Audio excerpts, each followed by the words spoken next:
여러분이 보내주신 자료 그 SKT 해킹 사건 관련해서요.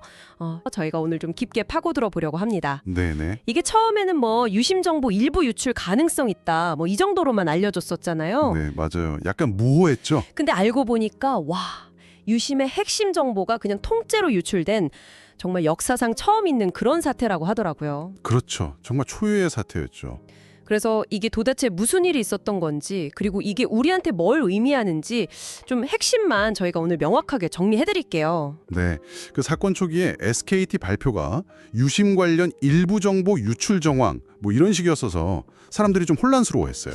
맞아요. 뭐가 유출됐다는 건지 정확히 알기가 어려웠죠. 네. 근데 핵심은 뭐냐면 그 통신망의 진짜 심장부라고 할 수 있는 HSS 서버. 거기서 데이터가 나갔다는 거거든요. HSS 서버요? 네. 보통 거기는 외부랑 완전히 차단된 폐쇄망으로 관리하는데 거기서 정보가 빠져나갔다는 사실 자체가 엄청 충격적인 거죠. 폐쇄망에서요. 와. 네. 심지어 유출된 데이터 양이 9.7GB에 달한다 이런 보도까지 나왔어요. 이게 텍스트로만 쳐도 책 9,000권 분량이 넘는 거예요. 9.7기가, 책 9,000권. 진짜 어마어마하네요. 그 통신망 심장부 HSS가 뚫렸다는 게 참. 네, 심각하죠. 근데 기사나 영상 같은 거 보면 뭐 IMSI, KI, IMEI 이런 어려운 말들이 계속 나오잖아요. 이게 도대체 뭐고 왜 이렇게 중요한 정보인가요? 아, 네. 그거를 아주 쉽게 비유를 하자면요. 여러분 스마트폰에 있는 유심, USCIM 있잖아요. 그게 일종의 디지털 신분증 같은 거예요. 신분증이요? 네. 여기서 IMSI라는 거는 그 가입자를 구별하는 고유번호, 뭐랄까, 아이디 같은 거죠. 아, 아이디. 네. 그리고 KI는 그 유심의 비밀키, 그러니까 비밀번호에 해당한다고 보시면 돼요. 아하, 유심의 아이디랑 비밀번호? 그럼 그게 유출되면 뭐가 문제인 거예요? 이론적으로는 이 두 가지 정보, 그러니까 아이디랑 비밀번호가 있으면 유심을 똑같이 복제하는 거, 소위 심 클로닝이라고 하죠. 그게 가능해져요. 심클로닝이요? 잠깐만요. 그럼 제 번호로 다른 사람이 막 전화 걸고 문자 보내고 그럴 수 있다는 거예요? 네, 그렇죠. 그런 것도 가능하고, 근데 더 무서운 건 뭐냐면 이걸로 휴대폰 본인 인증을 통과할 수 있다는 거예요. 헉, 본인 인증이요? 네, 이건 그냥 전화번호 도용 이걸 넘어서 여러분의 디지털 신원 인증 시스템 자체가 그냥 흔들릴 수 있다는 뜻이거든요. 와, 휴대폰 본인 인증이 뚫릴 수 있다니. 이거 정말 큰일인데요?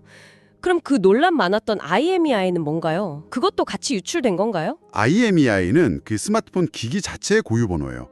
뭐 기기의 중임번호 같은 거죠. 아, 기기 번호? 네, SKT는 처음 조사 결과로는 IMEI 유출은 없었다 이렇게 발표를 했는데, 근데 일부 보도에서는 유출됐을 수도 있다 이러면서 좀 혼선이 있었어요. 만약에 IMEI까지 유출됐다면 이게 문제가 좀 더 복잡해집니다. 어떤 점에서 더 복잡해지는 건가요? 그 SKT가 유심 보호 서비스라는 걸 제공하거든요. 내 유심을 다른 기기에서는 못 쓰게 막는 거예요. 네, 들어봤어요. 근데 만약에 해커가 복제한 유심을 다른 폰에 넣고 그 폰의 IMEI 번호까지 조작할 수 있다면 통신사 입장에서는 이게 정상적인 기기 변경으로 보일 수 있거든요. 아, 그러면 이 유심 보호 서비스가 사실상 무력화될 수도 있는 거죠. 그럼 SKT가 내놓은 그 유심 보호 서비스도 완벽한 건 아닐 수 있다 이런 얘기네요. 그렇죠. IMEI 유출 여부에 따라서는요. 그러면 사람들이 제일 걱정하는 거, 당장 내 은행 계좌가 털린다거나 뭐 개인 사진 같은 게 유출될 수 있다, 이런 공포는 어느 정도 사실인가요? 아, 그 부분은 네, 약간 과장된 걱정일 수는 있어요. 심 클로닝 공격의 주된 위험은 역시 휴대폰 본인 인증 우회이거든요. 네.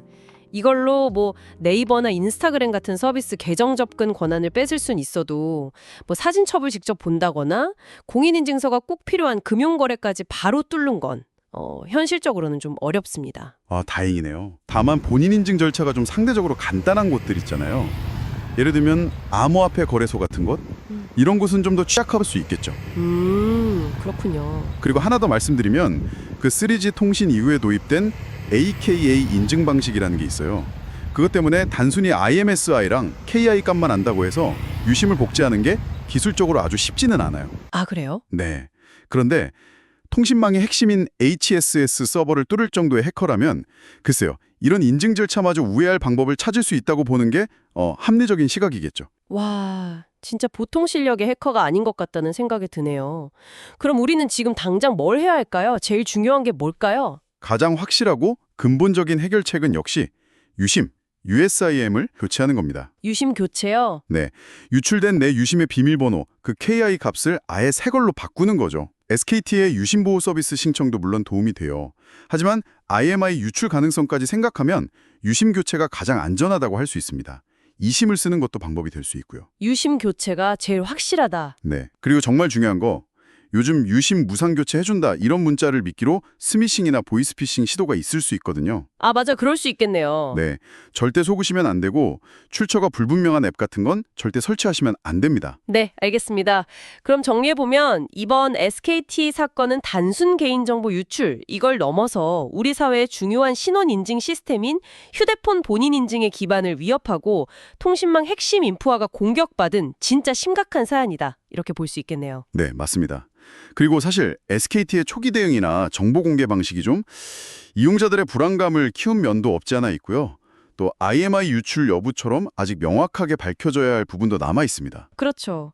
그리고 사실 근본적인 해결책인 유심 교체도 대상자가 너무 많으니까 현실적으로 어려움이 따르는 것도 사실이고요. 네, 마지막으로 이런 질문을 좀 던져보고 싶어요. 이렇게 철저하게 보호되어야 할 통신사의 핵심 서버 HSS를 뚫었다는 건 이 공격자들이 단순 금전적 이득 말고 혹시 다른 목적을 가졌을 가능성은 없을까요? 충분히 생각해 볼 수 있는 지점이죠. 네. 유출된 이 방대한 유심 정보가 지금 과연 누구 손에 들어가 있으며 앞으로 어떤 방식으로 또 악용될 수 있을지 이건 우리가 계속 좀 지켜보고 고민해 봐야 할 문제인 것 같습니다.